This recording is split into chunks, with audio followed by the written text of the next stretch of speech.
Alors, Mika Salo nie avoir informé la chaîne Seymour de la pénalité de Hamilton. Le commentateur avait prédit le verdict contre Hamilton.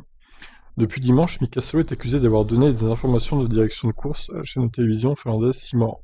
Une dizaine de minutes avant l'annonce du verdict de la pénalité de Lewis Hamilton, le commentateur Niki Juusela a donné le bon verdict, qui était pourtant difficile à prédire. Il n'y a pas d'informations officielles pour le moment, mais ce seront probablement deux pénalités de 5 secondes et 4 points sur sa super licence, ce qui signifie que selon nos informations, Hamilton ne pilotera pas au Nürburgring, a-t-il dit juste avant le départ du Grand Prix. Oui, alors il s'est bien planté sur les points de pénalité, il pensait qu'il y aurait 4 points au total. Au final, il n'y en a eu que 2 et au final, il y en a eu 0. Donc, bien qu'il se soit trompé sur les points de super licence, Giusella a réussi à prédire la bonne sanction en temps, alors que les commissaires ont mis de nombreuses minutes à le décider et qu'une telle pénalité est très rarement appliquée. Aucune jurisprudence n'existait sur le sujet, ce qui rend cette prédiction d'autant plus étonnante.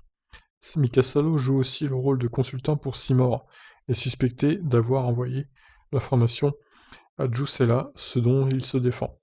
Cela n'a aucun sens, ces accusations ne sont pas fondées.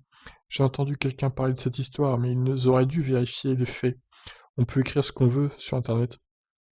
Le journal allemand Bild spécule sur le fait que Salo ne sera plus appelé pour être commissaire de course, mais le Finlandais assure que ces rumeurs ne sont que le fait de personnes n'étant pas satisfaites du verdict.